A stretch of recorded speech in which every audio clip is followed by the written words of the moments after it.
যুদ্ধ মানেই শুধু বোমা, বারুদ, রক্ত, লাশ আর ধ্বংসস্তূপ নয়, যুদ্ধ মানে কখনো কখনো বিশুদ্ধ পানি। আর সেই বিশুদ্ধ পানি এখন নীরবে পরিণত হয়েছে ফিলিস্তিনিদের বিরুদ্ধে ইসরায়েলের নতুন অস্ত্র হিসেবে। গাজার ভেতরে বিশুদ্ধ পানির উৎসগুলো একের পর এক টার্গেট করেছে দখলদার ইসরায়েল।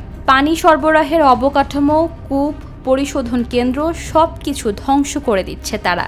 উদ্দেশ্য একটাই, ফিলিস্তিনিদের যেন বাঁচার ন্যূনতম অধিকারটুকু না থাকে।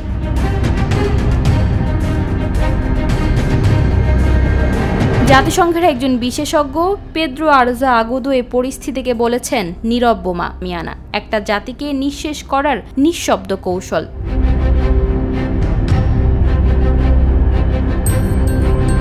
আজ গাজায় 21 লাখ মানুষ পানির জন্য হাহাকার করছে। প্রায় 70% পানির স্থাপনা ধ্বংস হয়ে গেছে। মানুষ যা পাচ্ছে তা বিশুদ্ধ নয়, দূষিত, জীবাণুমুক্ত রোগের উৎস।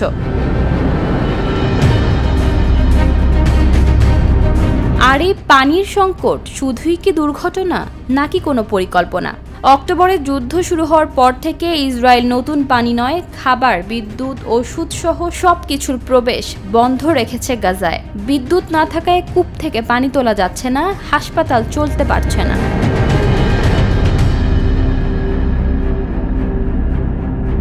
এই হত্যাযজ্ঞ থেমে নেই। আল জাজিরা বলছে গত 24 ঘন্টায় গাজায় আরও 27 জন নিহত হয়েছেন, আহত হয়েছেন শতাধিক। মৃতের সংখ্যা ছাড়িয়েছে 52,000, আহতের সংখ্যা 1 লাখেরও বেশি। এই মুহূর্তে গাজা যেন এক মৃত্যুপুরী।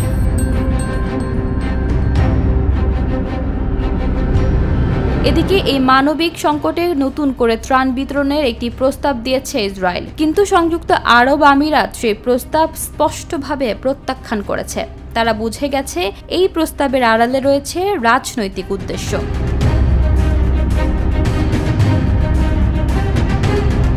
বিশ্বব্যাপী এখন ইসরায়েলের কর্মকাণ্ড নিয়ে প্রশ্ন উঠছে। এমনকি তাদের অন্যতম মিত্র জার্মানিতেও মানুষ প্রশ্ন তুলছে, এই বর্বরতা আর কত?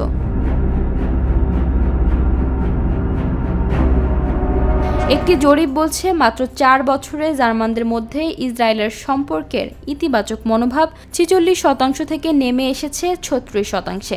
আর 38% মানুষ প্রকাশ্যে বলছেন ইসরায়েলের এই হামলা মেনে নেওয়া যায় না।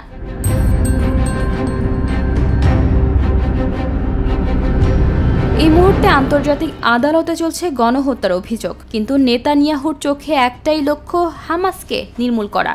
আর সেই লক্ষ্যে পৌঁছাতে তারা ধ্বংস করে দিচ্ছে পুরো একটি জাতি, তাদের ভবিষ্যৎ, এমনকি পানির মতো মৌলিক অধিকারও। ইশিতা রহমান, নিরপেক্ষ, নিউজ ডেস্ক।